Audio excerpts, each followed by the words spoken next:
Hey there gamers, welcome back to the Board Game Co channel, and this is a preview of Backpack Panda.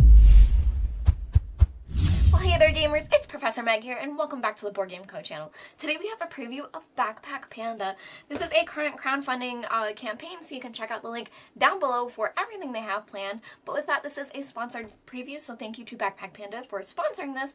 And this is a prototype copy in front of me, so please keep in mind everything is subject to change and all of that. But with that said, Backpack Panda is a game for 4 to 8 players that is a social deduction strategy game. Now it is a bit light, where I think it's something that a lot of players will be able to get the hang of and be able to play quickly, but it is also a great introduction into things like social deduction and the hidden trader type mechanic. I currently have this game set up for a 7-player game. Now this does play 4 to 8 players, and depending on the number of players, there will be a certain number of roll cards spread out. So just to go over what you can see here in front of you, this blue player is a light. Now these were all handed out strategically inside of secret envelopes after being shuffled, but this is a Light Panda starting with a red resource.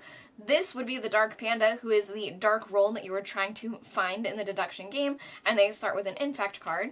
This is a Light Panda with a blue resource, a Light Panda with a neutral resource, an infected panda with a green resource, a Light Panda with a green resource, and an infected panda with a black resource. Now the infected pandas are working toward the Dark Panda's goal, which is for darkness to win, and all the Light Pandas are working for lightness to win. You're going to be drawing resources, spreading them out around different players to see what different things happen, and depending on those things you may make some decisions to either just work toward victory points or to try to kill other players. Now the pace of play of this game is that it's going to be played over 6 different rounds, which you will track here on the general board for everybody, and it will be played over 2 phases. The first phase is you're going to be playing cards onto the different player boards. You can see that this is at the end of a phase, but you will be playing 1 to your own player board for a face-up resource, and you will be playing 1 face down on top of someone else's board. This is how the Dark Panda will be able to infect other players and also place dark resources within their decks.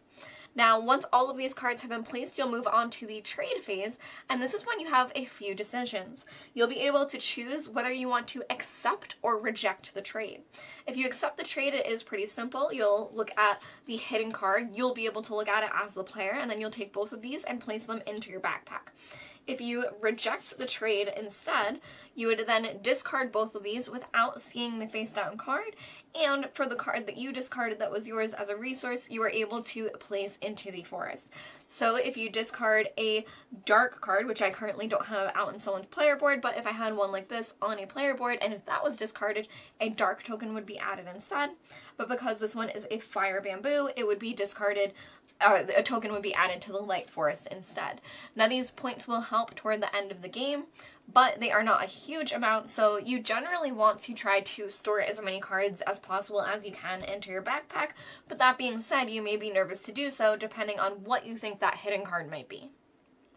At the end of each round, players will end up with the additional cards in their backpacks. Any cards they chose to discard, there will be tokens represented here instead on the board, and then they will move on to the next turn.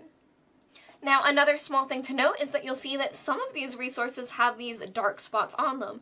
That means that they are capable of being infected if you have an infect card in your backpack, so they could be turned dark. However, they are not yet dark right away. They would have to be turned so. Now, when you are storing all these cards into your backpack, they all have point values. All of the light resources are valued between 1 and 3, but the dark resources can go up to 5. Now, there is quite a tricky way to also calculate the points that are inside of your backpack. If you're a dark character, such as a Dark Panda, any dark cards in here would count adding up the different point values, and in a 7-player game, you would need 24 points to win. Now, this does change depending on the number of players, but I think with the example of a 7-player game, that's enough. And for the light players to be able to get that 24 points, they would have to have that number of points in their backpack and also be able to make up for a negative modifier for any dark cards in their backpack. So if you happen to be a light player and you have a dark card placed inside of your backpack, that's going to be worth negative points that you will have to overcome to be able to reach that 24 points to win the game. Now this is also only your backpack, meaning that this can probably happen around rounds 4 or rounds 5 or 6, but if it is your turn during the trade phase, you're able to declare that you have 24 points and initiate a win for the team that you're on. Another way to win would be to kill the Dark Panda.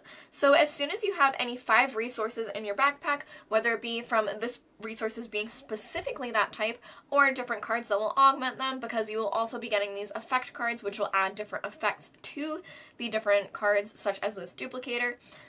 Once you are able to have all of those cards in your backpack that equal up to 5 identical resources, you are able to kill someone. You are able to look around the table, point at someone, and say, I'm going to kill that player. Now when the player is killed, any of their things in their backpack and their resources are discarded face down. You don't see what they were, but you do see their role. And if you happen to kill the Dark Panda, then the light team wins. And finally, the third way to win would be at the end of 6 rounds. The game is limited to 6 rounds, and then after that, the 2 teams will calculate their different points. Again, anything dark in the light player's backpacks will count as negative points, but light does not count as negative for the dark players. So the Dark Pandas in any of their affiliates would add up their different points, along with each of these counting as 1 point each, and then compare it to the points of the light resources from those players in their backpacks, also comparing these different tokens to determine the winner. Now there are multiple effect cards that you'll get throughout the game, such as this duplicator which I showed you, which can duplicate any resource in your backpack, but this is really where the variability comes in the game. So just to show you a few more, this might be, here, let's go this way. So we have Exchange. Exchange will let you swap the positions of 2 cards on a player's board with those of your own or another player's. Moving on, there's also Inspect. Inspect is very cool because that's going to let you look at the top 2 cards either in someone's backpack, so you can straight up see exactly what's in someone's backpack, or of these effect cards. So you can be able to look at the 2, rearrange them in any order, but it can also have you get some real insight on what other people have. Now there are also green cards. I haven't come across any here, but there are green cards. There's also a neutral card called Disarm, which blocks the effects of the yellow cards and can be used to protect another player as well. But in here we go. Here's a green one, which is Painter. Change the element of any resource in your backpack. This is a way that you would be able to get 5 of the same type to attempt to kill someone. When you might not have that exact resource, you'll be able to paint over it and change it to a different resource instead. Now, I believe there's also Fertilizer, if we can find it. Here's also Blackout. Blackout is you can discard another player's trade. This action causes that player to skip their turn.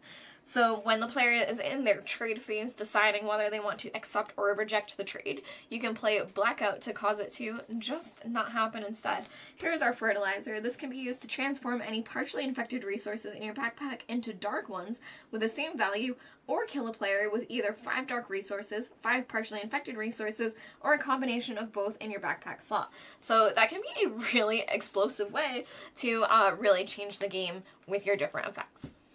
Overall, Backpack Panda is a great introduction to the social deduction world of the different roles without putting too much on the players, so they're able to really interact with the deduction mechanics and see what they can pick up on other players doing. You're going to be vying for a lot of resources, and the light players are really going to be helping each other get duplicates of certain resources they need so they can kill the bad panda if they need to. But hopefully they're not killing the other light pandas instead. I'm Professor Meg. Thank you all for watching this preview, and again, this is Backpack Pandas. You can check out their crowdfunding link down below, and I will see you all next time. Have a good one.